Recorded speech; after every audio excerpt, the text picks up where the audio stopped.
Portions of the day's programming are reproduced by means of electrical transcriptions or tape recordings. Hello, everybody, wherever you may be, from coast to coast, and sea to shining sea. Welcome back to Ham Radio Live, where the world comes to talk radio. We're going to talk about the ideal band plan in your country and ours, plus have some comments. It's Tuesday, the 14th day of July, live from Central Florida. This is Ham Radio Live. It's a shame the way you mess around with your man. It's a shame the way you hurt me. It's a shame the way you mess around with your man. I'm sitting all alone on the telephone, waiting for your call when you don't call at all. It's a shame the way you mess around with your man. It's a shame the way you play with my emotions. It's a shame the way you mess around with your man. You're like a child at play on a sunny day. Fresh your flavor and then you throw it away. Why do you use me? Try to confuse me. How can you stand to be so cruel? Why don't you feel all this prison for some time? Now I'm so cool. It's a shame the way you mess around with the man. It's a shame the way you hurt me. It's a shame the way you mess around with the man. I tried to stay with you, show your love so true, but you won't appreciate the love we try to make. Oh, it's got to be a shame. It was co-written by Stevie Wonder. Peaked to number 14 on the Hot 100, number 4 on the R&B charts. Oh, the Spinners with their debut single. The year was 1970. Man, it's been a bit time, right? But what great harmony and brass they had. Oh, smooth. Spinners getting us going today. It's Tuesday, 14th day of July 2026, and from around the world, let's say away we go. Hi everybody, good to see you. How are you today? I hope things are well. My name's Larry Dio. My call sign in amateur radio is Kilo 7 Hotel November. Welcome here to Ham Radio Live. The American Radio Relay League would love to help you get licensed in amateur radio. They really would.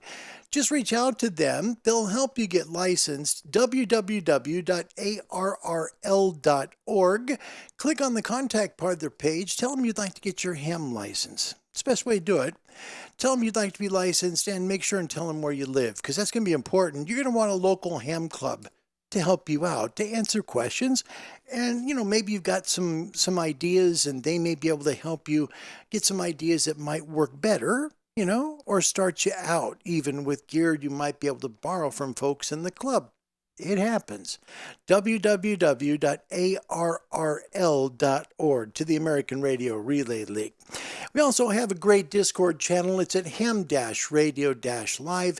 It's a wonderful place for people to go that are interested in getting their ham license or possibly just asking questions about ham radio and learning more about it to see if it fits them or not. It's at ham-radio-live, and it's a great place for you to go and hang out. Just accept the terms and agreements. We don't keep track of all those things at all. We just ask you to do it, and we also ask you to know, please do not think you can post everywhere. There's one place in particular that I have been instructed by Rodney to tell you about.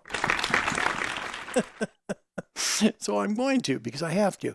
It's at Ham Radio Live Information. Don't post there because you can't. Just can't do it. That's where we get to send you stuff and let you know what's going on in the world of Ham Radio Live and stuff. Also a great webpage, also done by Rodney the Great. We're going to start calling him Rodney the Great now. I think we should, really. I'm a unitard! Or maybe Rodney the Supreme. Maybe that. Pop Alpha 9 Romeo Whiskey in the Netherlands, very kind to lend his time and talents to put together, I think, the best ham radio website there is in the world, really. You can find out all kinds of things about amateur radio, contests, de-expeditions, the weather, to do tropospheric ducting, all kinds of neato things that will help you in amateur radio. www.hamradiolive.org. Today, thankfully, I do have the topic questions all filled in. I can't believe I started the show yesterday without that. I was like, the music started, right? I'm like going, okay, make the decision, Larry. Do it or don't do it. Let's just keep going along. Yeah, just keep going. It's okay. So today we got taken care of. How would you set up your amateur radio bands if you were king for a day in your community, your country? How would you set it up? Here's why I'm saying this. I think in the United States, we have one of the most confusing amateur radio band plans to follow for newcomers. It's a little more difficult. It's like, am I red? No, I'm green. No, wait a minute, I'm yellow. Wait, no, that's not true. Can I do digital modes if I'm a technician and I'm on 80 meters? No, I can't. Okay, well, because it says CW. That little line there does it. It's confusing as crud. So, Tom in Bahrain had a really neat point. He said, just do 2 classes, man, general and extra, and just leave the rest alone. That would do it. The VECs would have to come together and decide, okay, what questions do we have to change or update or merge with technician and general to make it one license, And then how do you handle the advanced class license that doesn't have all the knowledge of the amateur extra class license? There's ways to do that. I honestly believe the advanced license is so darn skilled anyway. Just throw the rest of the frequencies that the amateur extras already have at them. They'll do fine. They'll take care of them. I don't see a problem there. But, some of the old guys say, oh, no, you can't do that. There's no way you can give them those frequencies because we had to work hard to earn them ourselves. Hated it. Oh, yeah. Oh, yeah. You want to start a turf war? Just start taking frequencies away or give people more frequencies. Oh, Rocky's really mad now. Jeez, I just did a nuclear video about that and didn't even know it was going to happen. Jim never vomits at home. Jeez. Oh, gosh. Well, let's find out who's first, second, and third today. Why don't we just go there and make it a lighthearted start? Okay. What else are you going to do? Well, there you go. 4th time in a row. My goodness, he's on himself a little bit of a string. It's continent number 1. Rodney from the Netherlands. Give him a big beep beep, please. Meep, meep. Well done, Rodney. 4 in a row. Wow. Ooh. Are you going for Bill's record of 15? Ooh. Hey, he's got himself a little start right now. Good to see you, buddy. Thanks for joining us. Continent number 2 is here. Jeff in Canada. Victor Echo 3, Whiskey, Whiskey, Juliet. Hi, Jeff. Oh, gosh. Steve's here, too, for the United Kingdom. Mike 1, Sierra Delta Hotel. He's an amazing guy because he's actually he's a Mike 1, which is a good thing. I mean, it means he's a full licensee in the UK. So he can use 1,000 watts. Oh, by the way, wait till you have trivia coming today. Hey, boy, come here, quick. Oh, man, you're going to love the trivia today. Thank you. Yeah, it's pretty interesting with some history as well. So anyway, Steve, in a roundabout way, I'm saying welcome to the show. Good to see you. Barry Wendon, his partner in crime there in Great Britain, his call sign Golf 6. Juliet Mike X-Ray, he's got my radio, but it's okay. No hard feelings. It's fine. It's fine. No worries there. JC says he's the guy that started the whole darn argument about the technician license getting extra HF privileges. Oh, it's great stuff. It's great. It's good to see you, JC. Thanks for coming. A very happy Tuesday. Thanks for being part of the show here today. It's good to have you. Bill Myers from Wisconsin, Kilo Alpha 8 Golf India Mike. He's the guy that has the 15 in a row streak for coming in here to the show. He's Mr. Champion. I don't think anyone will ever beat that. He's just amazing. And Rodney, thanks for dropping the links. I hope your daughter's okay. I've been trying to reach out to you about that. Today's been kind of an interesting day. We'll get into it in a little while. This is another story. Rodney says, please don't call me that. Really? Well, now we know what to call him. Yes. Rodney the Great. Let's do that from now on. I think it'll be fine. I think everybody, well, you might not like it, but we'll certainly have fun with it. Or maybe not. Rodney says, transfer has started. Then I will rebuild, and let's give it about a week, and I will be done with the new firewall. That's for our website. So, Rodney, thank you. Appreciate you doing that. Rodney the Great. What a guy. He's great. Bill says, you can call me Bill the Nimrod Bill. Jeez, what are we doing here? Hey, that's a joke, son. Okay, I guess so. Mike's here. He's a great DXer. Kilo Golf 2, Mike. Hello, buddy. Good to see you. And there he is. He's back again, ladies and gentlemen, from the frontiers of Germany. And he's there. He's working hard, portable every night, and he's never afraid of the dark either. Gunter, DK5ONV, all the way from Germany, has joined the show. Hi, Gunter. Welcome back. It's good to see you. Wait, welcome back. It sounded a bit AI, didn't it? Rodney in the Netherlands, first up to tell us our tropic question answered. And there'll probably be other sides of his. He'll go part 1, part 7, part 12. Go, I say, go away, boy. You bother me. It's okay. He said, I would give the novice or... No, this is in your country too. Let me make this clear. You are king of your country. How would you set up your bands for the class or classes of amateurs that you have? For example, in Canada, there are 2 licenses. I got a little bit of noise from the compressor. Just a second. Hold on. All right. So Canada has 2 license classes, right? Here in the States and in Great Britain, there are 3.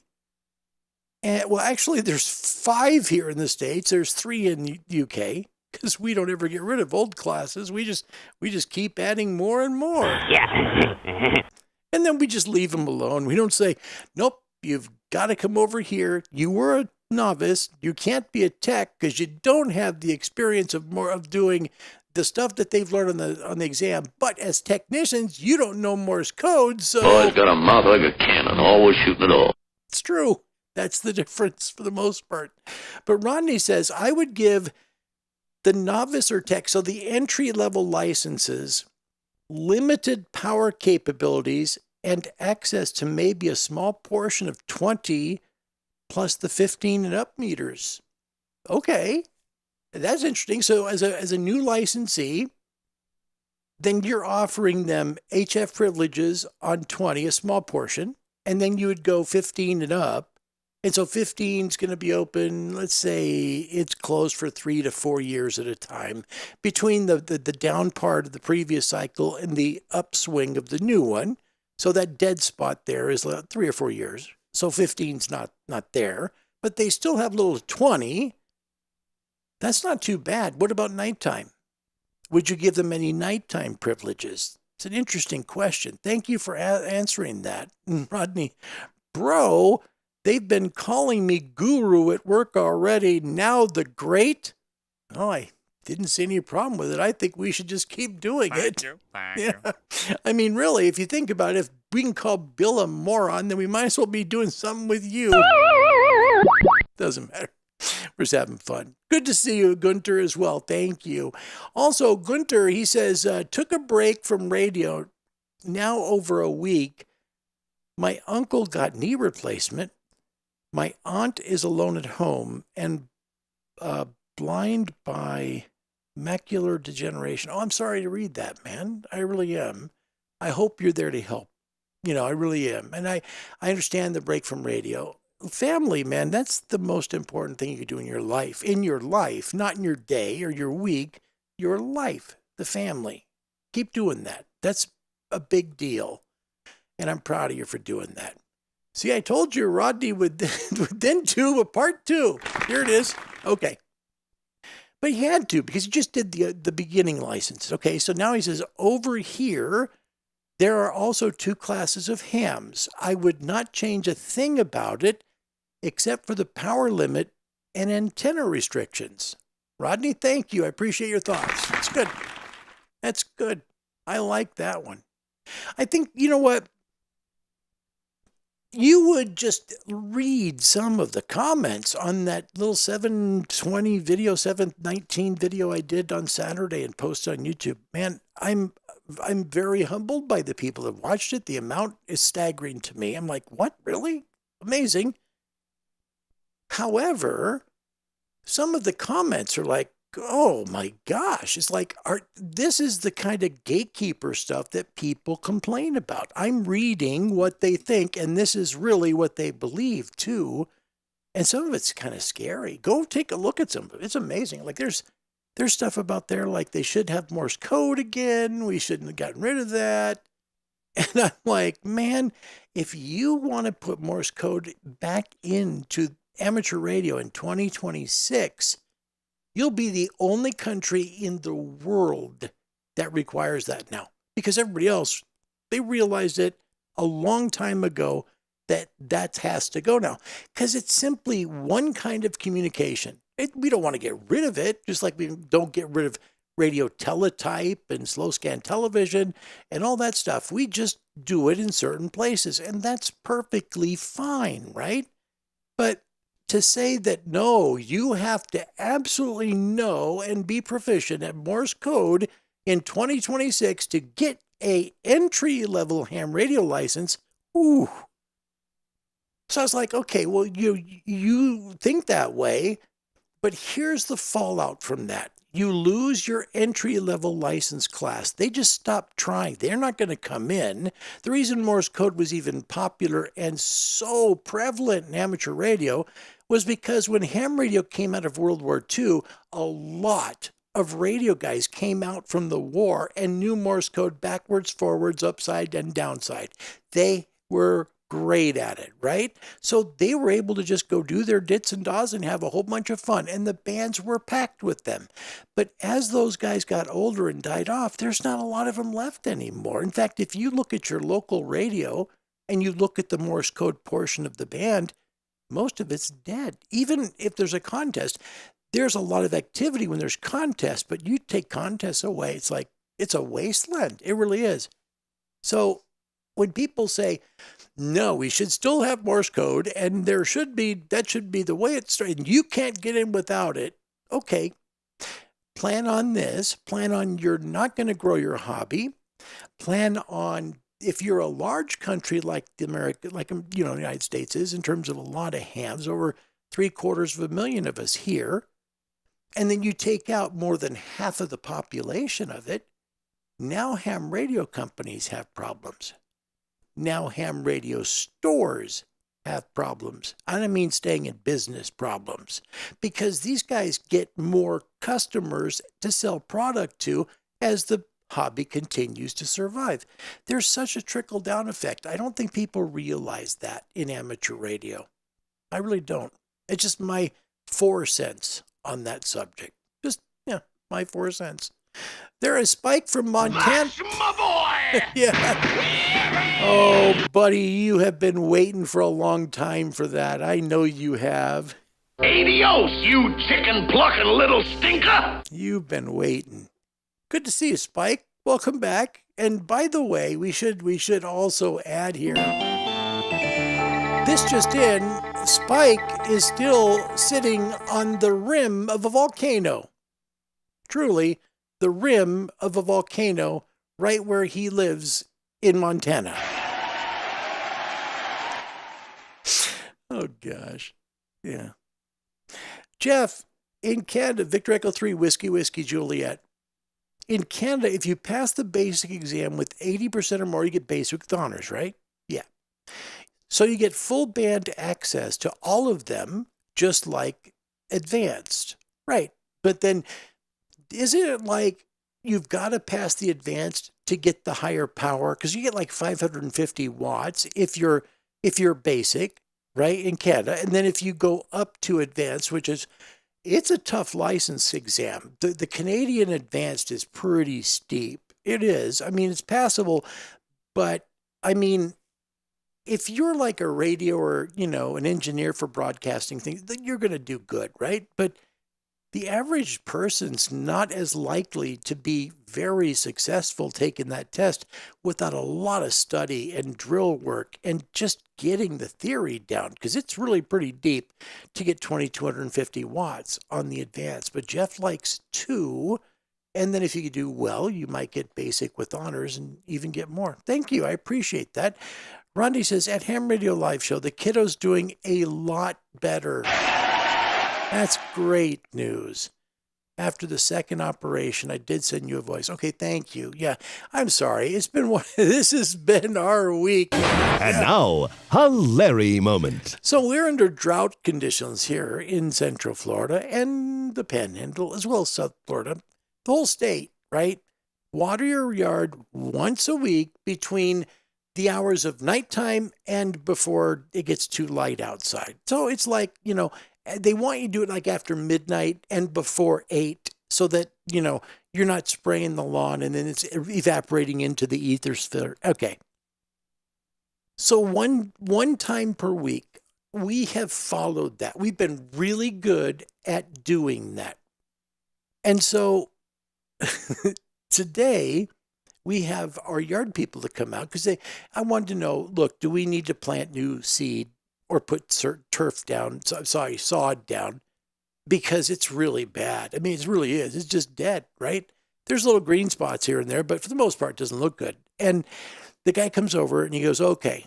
He said, yeah, you've got chink bugs. Yeah, these little guys, they're just awful. They're just, and they just kill grass, but they have to have really dry grass to use. And you can always tell the people here that are following the drought restriction rules to the letter because they've got big dead spots in their yard. And he says the ones that don't have green grass. That's the difference. You can always tell. It's simple because clearly you have followed the rules. And I'm like, so we've got to reseed then? He says, yeah. I'm like, oh no.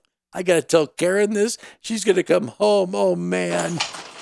Hey, McFly. It's going to be really bad. So I tell Karen the great news. And she goes, I'm sick of this place. I'm so mad. And I'm like, well, honey, how would we have ever known, And she's like, well, what we did what we were supposed to do.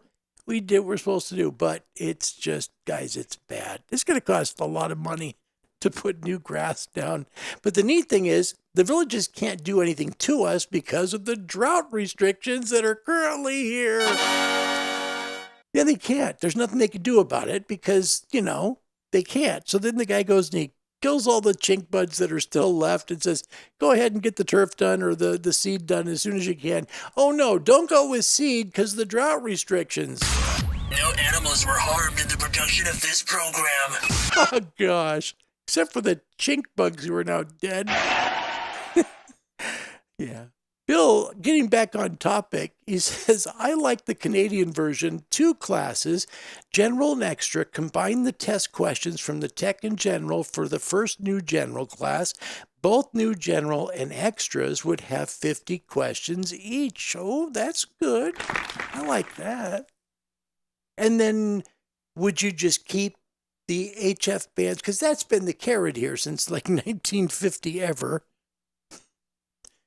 Where you just say, okay, you get these parts of the HF bands, because everybody gets a VHF and up. Everyone gets that. And that's the problem with new technicians. They live in places where no one's on those frequencies, and they go, what is the point of this thing? So you would then get the same privileges that generals have on HF, and then would you then merge the advanced and the AEs together? Just say, hey, guys, don't pass another test. You've done enough. Here's your AE, move on with their frequencies. Is that what you're saying? Because there's still the novice licenses out there, and you still have the advanced too. Rodney says, to be fair, well, thank goodness for being fair here. We need more hams. Exactly. That's the whole point. Guys, oh man, he just hit it. He just did. He's exactly right. We need more people doing this. Why force them out instead of invite the young ones in? We need to be more flexible with regards to our gatekeeping mentality. Comment of the program. It is. That's exactly it. That he's right. He's right. And if you like, maybe you're sleeping, or you can't sleep one night and you want to come by the channel just for a little while. Read some of the comments that are left by people on that video I did Saturday. Just 7 minutes, 19 seconds. And I thought it was nice. I wasn't being mean to anybody. But man, you can just see it. The people that have the licenses already are like, no, you can't give them anything free because I had to work to earn what I have. They do too. And the technicians are saying, okay, we'd like to try this, but we can't reach anybody, and any help would be appreciated. Meanwhile, the FCC in Washington, D.C. Oh, you darn crazy galoot! They're sitting there for over 8 years, and no one knows what's happened to this entire thing. 8 years. Is anybody paying attention to anything right now that the ARL has done and the FCC hasn't done? Pay attention when I'm talking to you, boy. It's incredible. 8 years and still no answer. Golly, I'm sorry, but this is just past time now. Figure it out. How would they possibly make a complete rewrite to the amateur bands anyway? Surprise, surprise, surprise. We'll get there eventually. Just wait for it. 10, 15 years, you'll be fine. I digress. But we're being fair. Yes. Rodney, ham radio is already known to be a graying hobby. Do you think so, really? Spike says, I would be interested to know if those in the FCC that make decisions actually have a ham license. And then he puts in, he's really getting serious now because he does the second and, but he's using capitals now. Yeah. Hey, McFly. Yeah. And if they even know Morse code, and I know many of them are so old they fart dust. Man, that'd be painful. I wouldn't like that problem at all. Rodney says, yep, it is usually a geriatric club that gatekeep. And then he posts this. Please hit the like and subscribe buttons. Brilliant timing, man. Jeff in Canada. Canada Advanced allows a bit more power, and one can sponsor or build a repeater. Woohoo! Advanced exam was easier for me as all the fun topics are on the exam and easier to learn than all of the legal stuff. Jeff, thank you very much. Appreciate that. All right, let's get into your weather right now. We'll get back to this shortly because I don't want to go too long on that. Your HF weather for the HF bands that the technicians don't get access to is powered by ICOM. ICOM for the love of ham radio. SFI 103.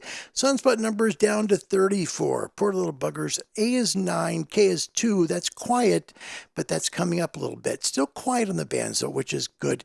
BZ latitude's positive. That means we should be fairly quiet in terms of getting QS Baker on the bands.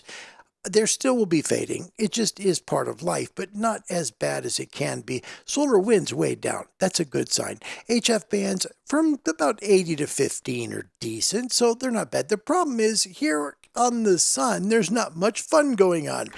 You've got 4489, the brand new sunspot group right there. The neat thing, there's a little orange spot there, which means it'll be active. That's good.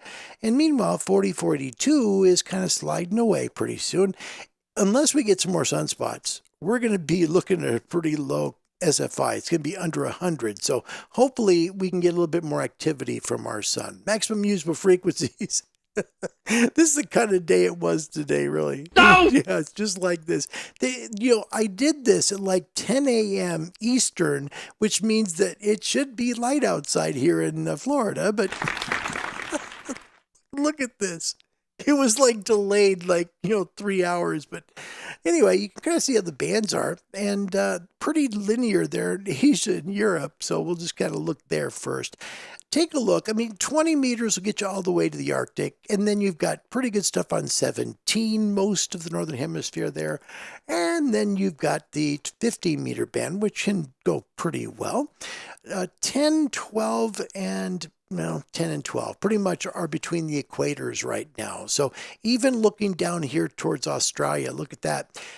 15, but 10 and 12, not so prevalent there. You'll see it in the tropical parts of Australia, but really when you get away from the tropics, even the 10-meter band and the 12-meter band they're kind of retreating to the tropics. So that's the conditions right now. Forgot to change that for the daytime here, which I'm going to do right now, because otherwise I'm just going to go, oh my gosh, this is awful. I don't want to give you bad information. Although, in the south, there's enough 15 and there's enough 10 and 12, I should say.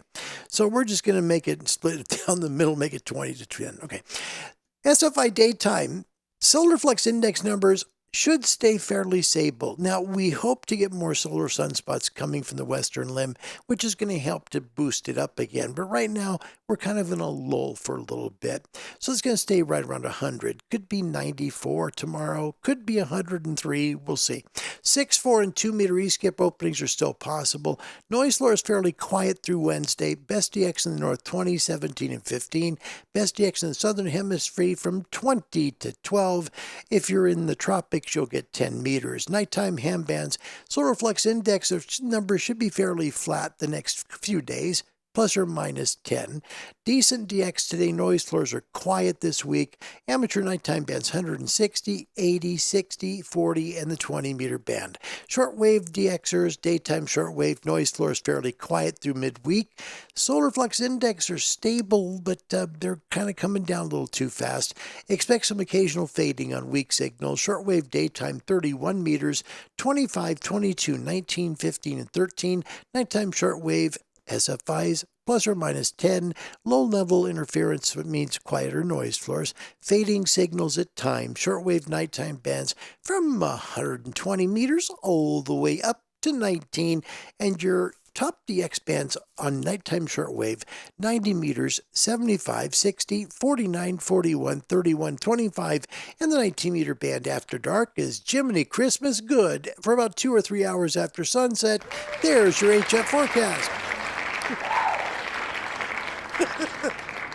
Oh, wait, I gotta tell you something else. So I had, well, we might as well just do it since we got the dumb thing. This just in, I received an email from somebody that says, you're doing the weather wrong.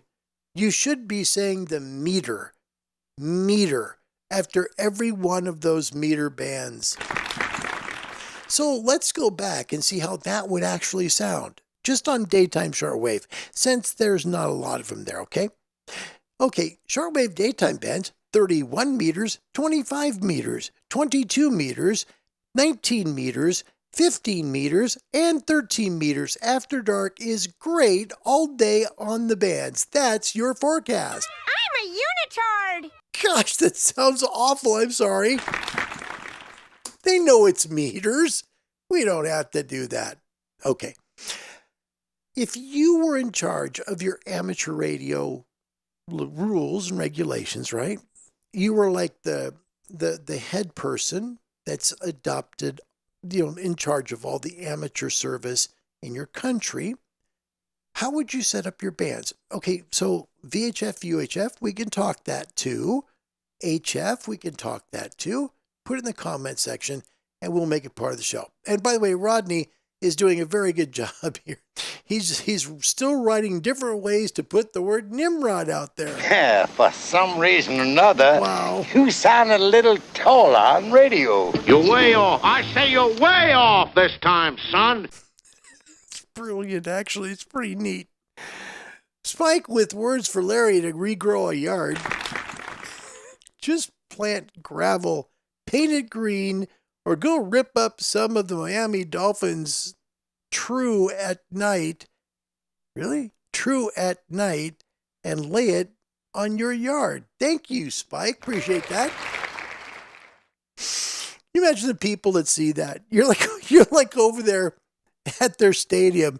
You got like a little sod shovel. Man.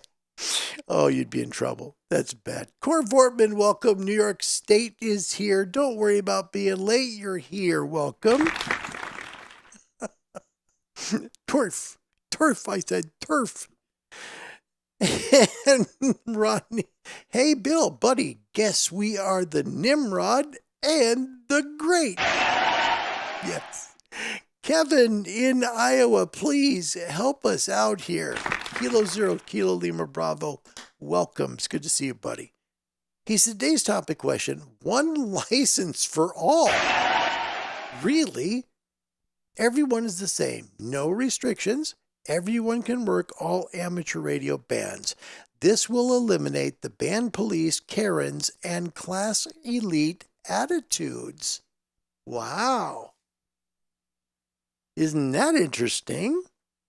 There would be no gatekeepers.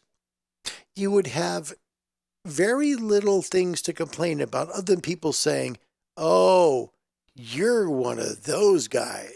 You know, like they did for a while with no code techs and no code extras, no code generals, blah, blah, blah. Interesting comment. I like that. JC said, who would be in this blue ribbon brain trust panel to carve out this new pumpkin of a band in DC? You would. It's your choice. Let us know what you think, because that's what's important. We're looking for everybody's ideas in terms of if you were in charge of your amateur radio service in your country, right? What would you do? What would you change? How would you set the bands up? We don't have to be specific. Just basically say, I would let entry-level people have VHF and up, and I would give them 200 kilohertz on 10 meters, and you would have technician.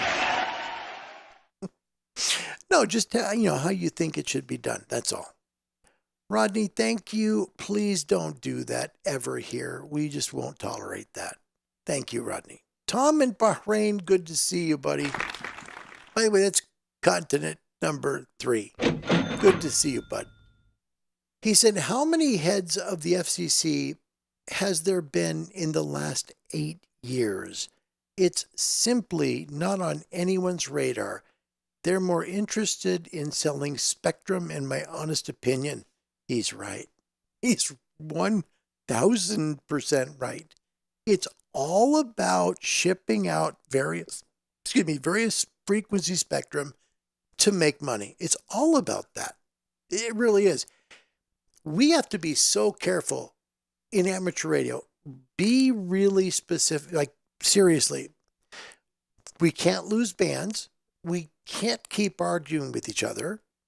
We can't, because we have to be unified. I mean, I'm even seeing some comments of people who are just livid. They've thrown the ARRL away years ago. Not interested, right? Okay, that's fine. You don't have to be part of the American Radio Relay League to have a ham radio license, just like in the United Kingdom, you don't have to be a part of the RSGB. But when you are the head of your radio, television, broadcasting, your radio spectrum government, right? Your level of government for radio spectrum, the FCC here in the States. You have to be very, very careful of watching what they're doing, because in this case, like 8 years not making a decision for the technician enhancement that for whatever reason, the ARRL isn't concerned about, because they haven't asked anybody, hey, can we have an update on that thing we gave you, I don't know, way back in 2018? Any news on that yet? And so, yeah, they're more interested in selling spectrum, making money, and just doing whatever else they do. I don't get it. I just don't get it. Yeah. Oh, boy. Rodney, thank you for taking care of business. I appreciate that. Yeah. Let me just kind of zoom down here. JC saw atmospheric traffic and weather on the ones. That's what we try and do here at Ham Radio Live. It's the third time we've done that. Can't do that all the time. Just can't do it. Oh, here we go. We got somebody, by the way, here that's going to be our traffic reporter. JC's got that. And the outbound Ike is tied up from 25th to Harlem in Gaper's Block at the Dan Ryan. Chicago traffic. Amazing. It's funny. And Spike with great idea here. I like this idea. Actually, for me personally, this is great. He says, hit that dude that suggested you use the word meter with a yardstick. Get that finger out of your ear. You don't know where that finger's been. That's great. That's great. Brad with an excellent idea. This is good. No, listen. This is good. I thought I would just cover it with concrete, hire a Kiddite Japanese guy to sculpt individual blades of grass. A little rough for the touch football fans, but it looks fairly real in my opinion. Thank you very much. That's brilliant. Because here in the villages, they have like the yard cops. I'm not kidding. There's people here that live here go, oh no, that's not approved by the Architectural Review Committee. We can't have that here. My neighbor at Christmas time, he had a decoration, no joke. It was all this Christmas decorations, and he has a mannequin outside in the front of his house, and he put just a little water tube that you'd use for like aquarium pumps, right? And he put it right between the aquarium kid's legs, right? The mannequin kid's legs. So he fires it up on Christmas Eve, and there he is, taking a leak on Happy Merry Christmas to you all. Oh my gosh. I'm thinking, okay, if that's legal here, then anything else must be fine. Jeez. I'm not kidding. It was a male mannequin, had a Christmas sweater on, and he's taking a whiz into the fountain out front. Oh, jeez. So I'm not worried about our neighborhood. I don't think it would be any problem. But Brad, thank you so much. I love your comment, actually. True, really true. Rodney says, don't wait for today's topic question, part 3. Good. This just in. I think Kevin is right. One license, but I would still limit the power for beginners maybe in 3 phases. 10, 100, and legal limit, just to get them away from the dreaded microphone shyness. That's an interesting comment. Brad says, y'all know I'm about disaster prep, so my bands would be based on functionality, local comms, and then regional comms. So VHF, UHF, 20 meters maybe, with enough power to get out 400 to 500 miles. That's not bad. That's not bad at all, really. Because you're getting them used to VHF, UHF local. They learn to run repeaters. That's important. And then you give them 20 meters with limited power. There's a lot to that. I like that comment, actually. That's really good. Brad, thank you. It's a nice comment. Andy New, Mike 7, Charlie November, welcome. Good to see you. Tom says, Larry, as a reminder, don't forget to say meter, or is it meter? Gosh, don't get me going on the metric system in the United States. Joshua says, I love that news break sound. I listen to recordings of the CBS Radio Mystery Theater, and sometimes they have the commercials and news left in, and you can get a little bit of a time capsule. That's nice. It's nice. It's neat to hear that stuff, isn't it? Yeah, it's good. This just in from Spike. Traffic in Yellowstone is blocked by bison tossing tourists and others watching taking bets on who wins, as the volcano streams forward and Spike ends up in another continent. That's not good, Sam. Don't do that. Okay. You guys are crazy. Brad, villages equals Stepford Wives. It's a scary place driving through. You know, yes, you are 100% correct. Yes. Florida itself it's it's a different world here. You know, the drivers here are more aggressive. Add to that the senior citizens here in the villages, and it's really quite a party here in the wintertime. Woo. But yeah, I better stop there. Let me get you into something we talked about doing. And since we're coming up into the mid part of July, in less than 15 days, we start to see more meteorites coming to Earth, right? Every August is one of the largest meteorite spectaculars that we have in astronomy here on planet Earth. It's called the Perseid meteor shower. There are ways that hams can make contact using the little trails that come down out of the sky and make a call that way. But before we do that, got to do this. This is continent number 4, and that's a big deal. Australia. Colin, welcome back, buddy. It's good to see you, mate. Thanks for coming back today on a Wednesday, your neck of the woods there. So, meteor shower and making calls. Let's take a quick look at this. I've shown this video once before on the channel, and I think this kiddo did this as a school project, but it's got a ton of views, and he did a great job. Check this out. Hi, I'm with Al Tenza, amateur scientist and ham radio operator. He's going to tell us about meteor scatter. Hello, Al. Hello, Jeffrey. What is a meteor? A meteor is a particle that comes from outer space, enters the Earth's atmosphere, and sets up an ionized trail.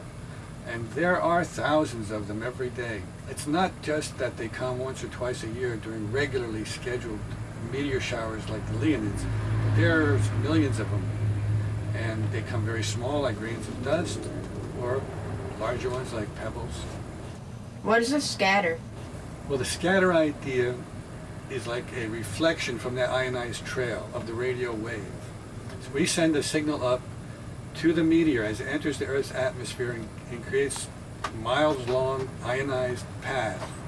And those signals are scattered back to the Earth by reflection, similar to the way light bounces off a regular mirror in your bathroom. Al, do you have to have a meteor shower to do meteor scatter? No, you don't need a meteor shower per se for scatter, because there are millions of very small dust-sized meteors that are entering the Earth's atmosphere all the time. How does a radio signal bounce off a meteor? Well, just to give you an idea, let me illustrate how this happens in ham radio. If we're here on the Earth and we send up from our antenna a radio signal, and it intersects the path of a meteor which is going across the sky, coming from outer space, and the meteor actually leaves a path like a tube of ionized gas, which looks like that mirror in your bathroom. And these radio signals hit that, and then they bounce back, and they, so to speak, scatter back to other stations receiving them on Earth. How far can you communicate? Well, typically amateur radio operators can communicate over distances of between 500 and 1,300 miles. They're always trying to do better, of course. But the government can easily go all the way across the country because it uses much more power. Thank you, Al. Thank you. Nice job, kiddo. That was good.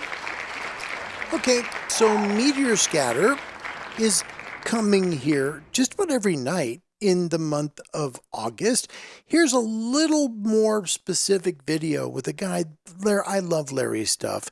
Larry's good on ham radio. If you haven't seen his channel, please head there and subscribe. You'll be better for it. Here's his short illustration about meteor scatter in amateur radio.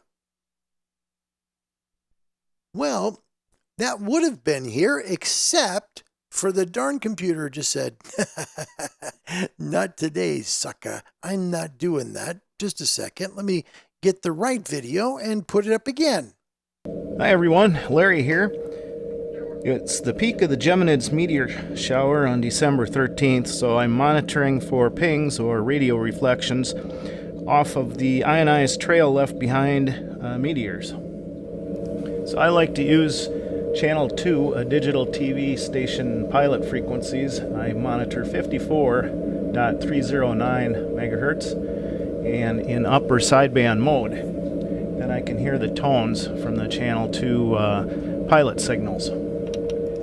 Here you can visually see the pings when they appear on my SDR Uno software with my SDR Play receiver using a 6-meter antenna, a dipole, since this is just above the 6-meter ham band. Here's an interesting website that I just recently found, so I don't know a lot about it yet, meteorscan.com, and they also show live minute-per-minute updates of reflections off of ionized meteor trails.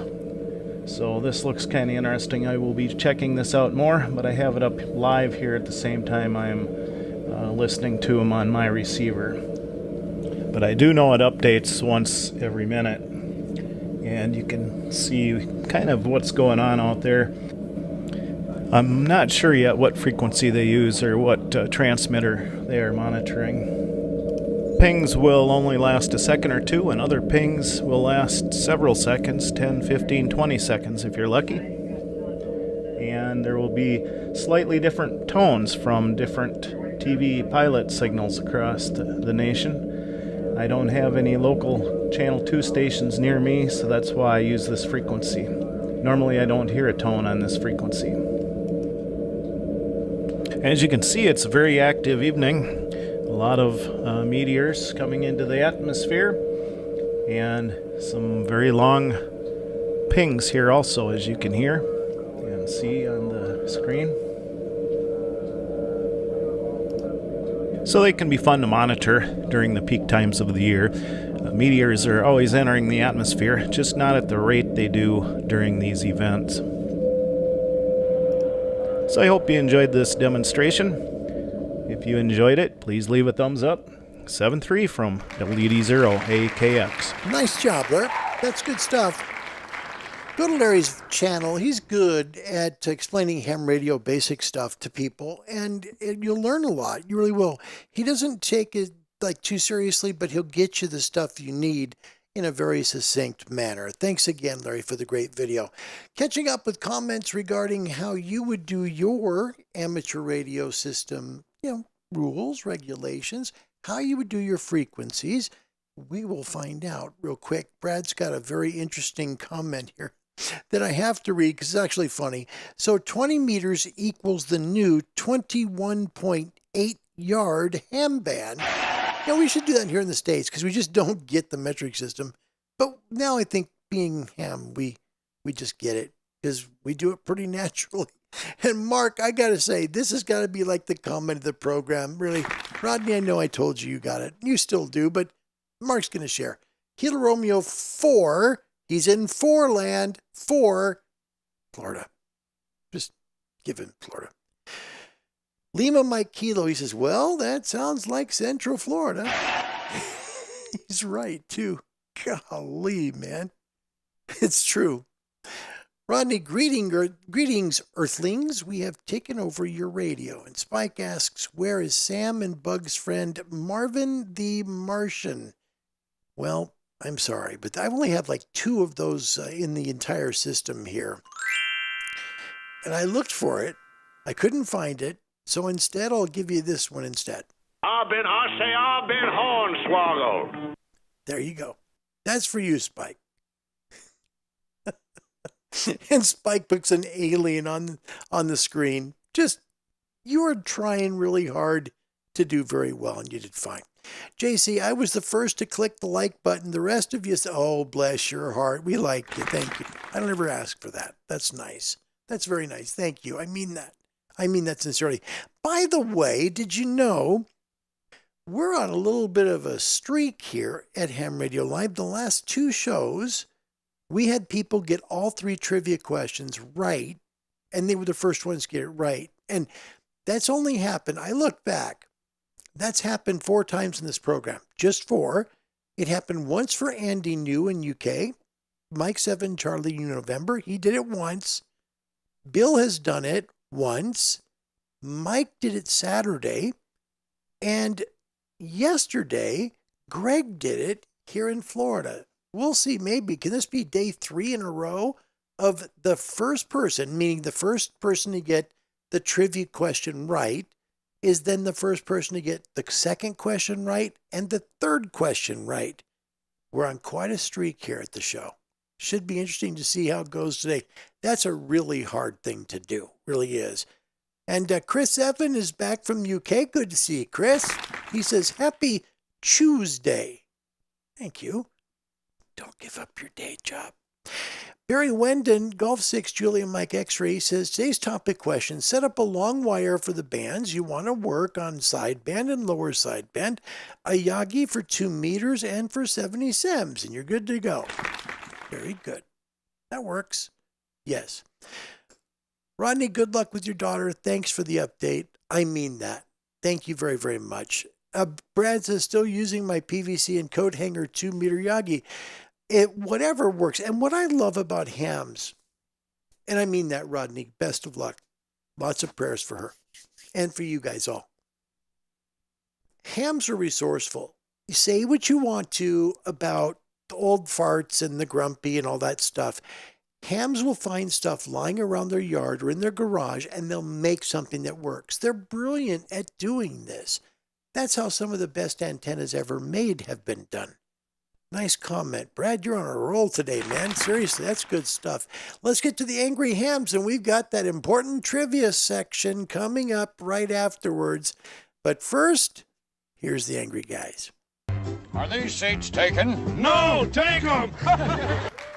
Question 1 of 3. Can we get one person to get the first one right 3 times in a row? Meaning the first answer correct. Question 1. A BC 454 radio is known as what line? What line of radio? And by the way, this is all the way back from the 1940s, okay? A is a command set. B is helicrafters. C is airline. D is broadcast carrier set. The BC 454 radio. It's an old one. A, B, C, or D. First one gets it right. Here we go. This is a great question with a little bit of fun to it, too. Here's the actual radio. It looks 40s cool. It was used in aircraft in World War II. It really was. So that gives you a little clue here, but it's not C. Don't pick C. It's not it. Oh, man. Well, there you go. Yeah, there you go. I'm not going to do it again. I refuse to. Spike with an earthquake answer from Missoula, Montana. You can't even feel a 2.6 unless you're standing on it, I guess. He says Montana, United States has had M1.5 or greater earthquakes in the past 24 hours, 5 earthquakes in the past 7 days, 29 earthquakes in the past 30 days, 447 earthquakes in the past 365 days. That's an awful lot of interesting trivia. All right, so where are we at with the BC 454? Andy New, first one. He's done this before, where he's went 3 for 3. One of the few that have done it. He has A, the command set, and he is 100% right. 1 for 1, Andy. Here we go. Can you do the next 2 as well? Barry, no one's done it twice. That's interesting. That's true. No one's done it twice. Barry Wendon also got it right. Mark has it right here in Florida. Mike here in Florida has it right. It's an all-Florida fun fest. Yes, the Floridians are here. That's neat. Cora's got it right. Colin's got it right. Kel in Norway. Hi, Kel. Good to see you. What a treat to have you here. Thank you for coming. Brad says, E, a radio that works. Nah, we'll fix those. Yeah, we'll fix those. Yeah, it was a command set. This was used in aircraft in World War II, honestly. And of course, hams fixed them, used them, and they used them mostly for 80-meter receivers. They could be used with a VFO, and they were quite handy back in the late 40s. So, yeah, sorry. The right answer here is the command set, and it was an interesting radio, an ham radio. It was used as a receiver. There you go. Question 2, can Andy do it? In what year did the FCC mandate the 1,500-watt peak envelope power limit for amateur radio station power output here in the United States? A would be 1961. B, 1972, C, 1987, and D, 1990. When did 1500 watts become the legal limit here? A, B, C, or D? Second question. Good luck, everyone. Question 2. See if Andy can do it. Colin in Australia, he says, oops. Nope. I had B, thinking ham radio. Chris will get you that. We'll get you that question. It's interesting. Interesting answer you have. Spike in Montana, first up. And then keep in mind, if Andy's the first one to get it right, 2 or 3 people are before him get it wrong, the streak would still be intact. Just saying. Spike has A, 1961. No. Mike in Jacksonville. Kilo Golf 2, Mike has B, 1972. No. Kel in Norway, Lima Bravo 0, Yankee India is his call, if I remember right. Kel, I hope I'm correct. I'm not trying to be disrespectful if I have it wrong. I think it's Lima Bravo 0, Yankee India. Yeah, B, 1972. Andy has 1972. Barry's got 72. Mark's got 72. Let's see if we've fooled you. The answer, 1987. Cor Vortman, the last one, he got it correct. Yeah, Cor, well done. Yeah, it was 1987. This is interesting. This is a little interesting little factoid for you about the 1500 watt legal limit here in the States, right? Before that, this sounds like it was a step down, but it wasn't. The original, the one that this replaced was the one that was in place at the time of 1,000 watts DC input to the final amp stage, okay? Now, in this case, you had 1,000 watts applied, the most you could put, 1,000 watt limit applied into the tubes rather than the actual radio frequency output power, and as doing such on Morse code or AM, a fully modulated signal could legally output like 2,500 to 3,000 watts. No kidding. So they then said, wait, we can't let these hams do this. They're more powerful than a lot of our broadcast stations are now. So it became 1,500 watts. That's where it came from. Cor in New York, well done. Question 3, here it is. All of the 8th call district is in the Eastern time zone. All of the 8th call district is in the Eastern time zone. A is true, B is false. Here's a map. Take a look. A is true, B is false. Let me know what you think the answer is. Final question. Good luck. Didn't give you too much of a look, but it's okay.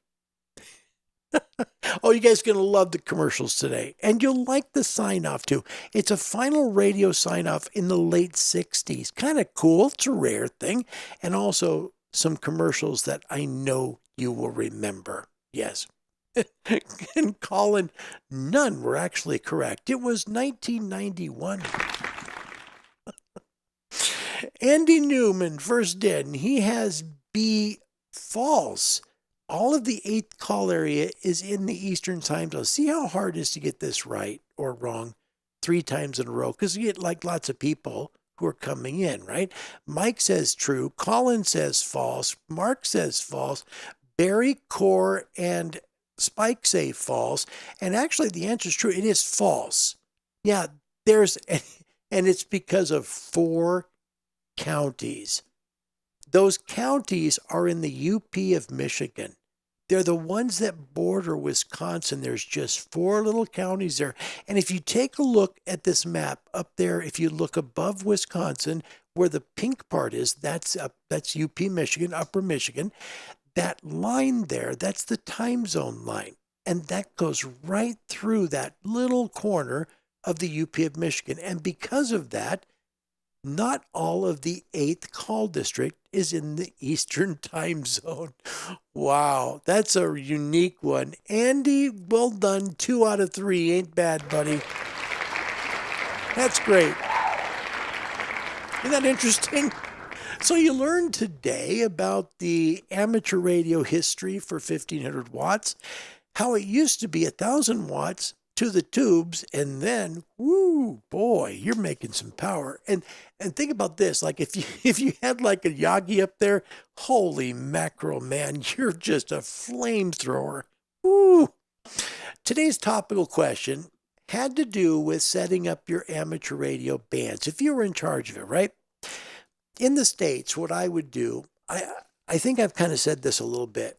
I would go with 2 classes. I would just dump the technician and novice thing. I would get rid of the advanced thing, and I would say, okay, you guys are going to be generals. However, to get the general license within, let's say it's 6 months, you will have to pass this test. And it would be a specific test that would prepare them for what they'd learn as a general. Okay? On the advanced side, they've already done most of the work already, and they know enough that I think you can merge them into amateur extra, and it would be just fine. There's probably enough knowledge there that you shouldn't have to pass another test. They're a high level of license above the general, and they've been around a long time too. So even though we got that really nasty email from the advanced guy on the Saturday video, it's like, it's fine. It makes sense. I would just say, just merge them, right? So now you have 2. You'd have general and novice / technician, but it would absorb into general. But you would have to give them a time frame to upgrade and pass a test. I mean, pass the test, I should say, then upgrade. You'd have to do it that way. If you didn't, then you're stuck like Chuck and you have no ham license. That's how you'd have to do it, because you can't move them up to all the HF band spectrum that the generals have, meaning technicians and novices. You can't get them up there without having the right knowledge. And there needs to be a test to pass there. I really believe that. That probably won't go well with a lot of these guys, and I get that. But you're giving them a lot of HF bands, and they have to have the knowledge to use them. They do. So that's how I would do it. 2 groups, general, amateur, extra. Bob's your uncle, and it's over. That's it. It's just for fun anyway. We're not talking about the real thing. Spike says, my volcano is in District 1. Thank you. That's good. JC, make the new tech general a little more robust. You know, it's plenty good the way it is. It is. I mean, you get every HF band. You now get 1,500 watts to use, because we don't make that limit distinction in power. Maybe we should. Maybe it should be like 500 watts or 750 for the general and 1,500 for the extra. I don't know. But the point is, there's a lot of band there now. I mean, you've got every single HF band there is, from the ones that are all night long to the ones that are all day long. A lot of bandwidth. Brad says, if you love the coat hanger, Yagi, my current 2 meter and 70 cm 2 meter bicycle cable ground plane and 70 centimeter coat hanger ground plane radio antenna as well. Yes. Let me read that again. If you love the coat hanger, Yagi, my current 2 and 70 centimeter, then he goes 2 meter bicycle cable ground plane and 70 centimeter coat hanger ground plane. Brad, I'm not sure what you're saying, but thank you. And Core got 3 out of 3 done. That's great. 3 for 3 correct. Good job, bud. Nice job, Core. It's good to see you. Barry, thank you for coming. Golf 6 Juliet Mike X-Ray. Barry, it's always a better day for me when you're here. I mean that. Someday, if I'm blessed to be in line to get a Yaesu 9000 MP, I will be reaching out to you to ask you some questions, things to know about with that radio, because you have it and you know it.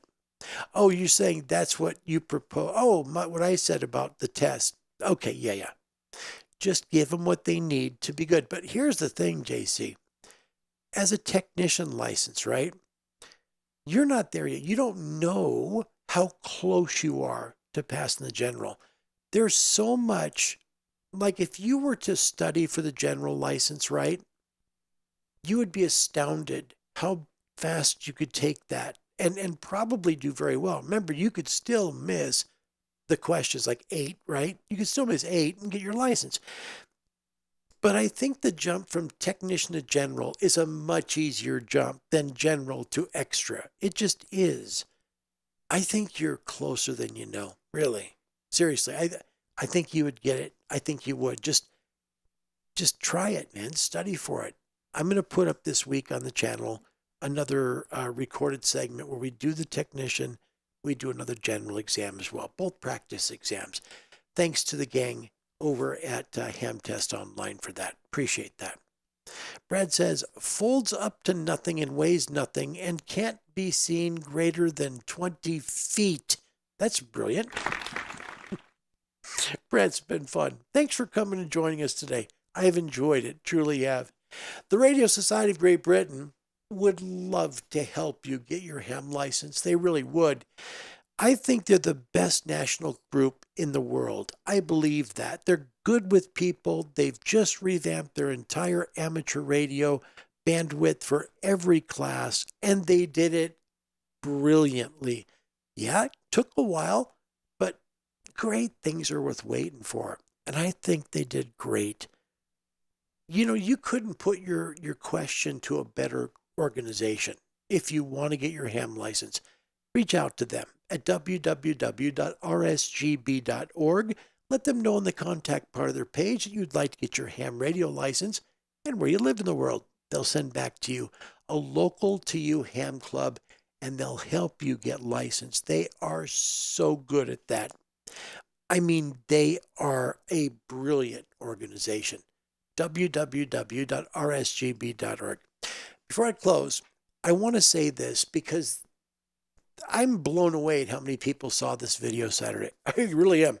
I'm not saying it because I'm bragging. I'm saying it because I'm like, huh? Really? License up if you can. You can do it. You really can. I think the fear of testing is so real with people. Give yourself some credit. We all took extra licenses because we had goals that we wanted to work in amateur radio, right? You can pass the test. You can. You really can do it. You're going to have to study a little bit, but you've got some time, right? You got some time every day where maybe you can put a little bit of time to studying. Then start taking practice tests and work hard at them. And before you know it, you're taking the exam and you're getting that higher license. And there's no greater feeling if you love radio than walking out of there knowing you did it. That's why this channel exists, you guys. To help people find the love and joy that is amateur radio. It's the greatest thing I've ever done just to have fun. It really is. Wherever you may be. My name's Larry Dio. My call sign in amateur radio is Kilo 7 Hotel November. From Central Florida, wherever you may be. God bless you. See you tomorrow. Goodbye, everybody. Hey, please, tickle now. Mr. Green? Mr. Green? Yeah. You need any help? Mm-mm. I just want you to know, I think you're the best ever. Yeah, sure. Want my Coke? It's okay, you can have it. No. Really, you can have it. Okay. A Coke and a smile makes me feel good. Makes me feel nice. Be around. That's the way it should be. I like to see Hey, kid. the whole world smiling with me. Coca-Cola as life. Have a Coke and Thanks, Mean Joe. smile. 5 on Saturday morning on the last Blue Parasol old show? Might as well play much more solid gold for you. These are the Spinners, and it's a shame.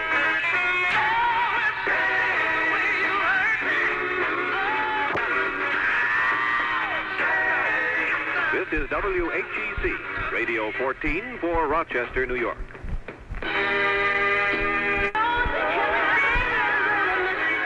Calvin Franklin with a sound that moved Rochester. Baby, it's true. I'm going to miss you. 12, 32, 25, chilly. WHEC degrees outside, and why not play more music for the nitty-gritty city?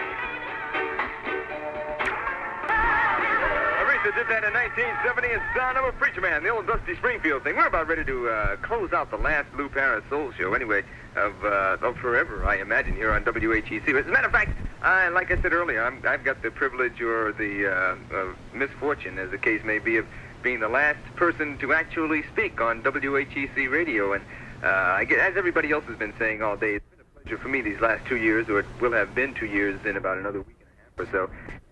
And thank you, all of you who listen to the Lou Paris Show faithfully, some of you not so faithfully, and all the comments I've had, pro and con, and some good people I've met here in Rochester. And I'm still going to be around. I'm not going anywhere, you know, and beginning tomorrow morning, we're going to be doing really some dynamite things, and I want you to listen, and I'm pretty sure we'll blow your mind, all right? It's 25 degrees outside, and I can't think of anything more appropriate to go home with this morning than the Four Tops and Still Water Love. Low in the upper teens. Sunny intervals, continued cold today with a high between 25 and 30. Becoming cloudy with a chance of snow Saturday night with a low temperature between 15 and 20. Sunday's outlook, warmer with a chance of showers or flurries and a high in the low 40s. It's 25 degrees at 12:57 in Rochester. The following is a WHEC radio commentary. Now, here is Howard Hosmer, managing editor of news for WHEC. It is not pleasant to watch a radio station die. It is even less pleasant to be at the deathbed. WHEC Radio has been a Rochester institution for many decades. Tonight it will be no more, and a new name with mostly new people will take its place. And all the yesteryears will fade into oblivion as if they had never been at all. We can't talk about all the great voices that have gone out over this air or how much they have meant to the community. But many of them were great, and they meant much. Who can discount the continuously compelling performances of people like Al Siegel and Gunnar Wigg, the young Warren Doremus and Eddie Meath, Ken French, Harry LeBrun, and all the many others? We can't talk about the gigantic contribution to community service and enlightenment made by this institution over its many decades. It would fill a book. But no station ever gave more or served its community better. This has been a voice. No one worthy has ever been denied access to it, use of it, to say what he had to say, and some great people and small people have used it. WHEC has been a friend of the shut-in, a companion of the motorist, a voice for the housewife to keep her company. It has informed, enlightened, entertained, and on occasions delighted. It has even given vent to editorial opinion, and we are happy to have been privileged to be a part of this. This is the last editorial, the last commentary, on the last day of WHEC Radio, Rochester, New York. All of us thank you for your years of friendship and confidence, and for your help and understanding. The preceding has been a WHEC radio commentary. WHEC Radio concludes broadcast activities for another period. WHEC Radio is owned and operated by WHEC Incorporated and has studios at 191 East Avenue, Rochester 14604, New York. Our transmitter is situated on Winton Road in the town of Brighton. WHEC Radio broadcasts on a frequency of 1460 kilocycles by authority of the Federal Communications Commission. On behalf of WHEC Radio, this is Jim Fields, wishing you all a very pleasant good night and good morning. That's all, folks.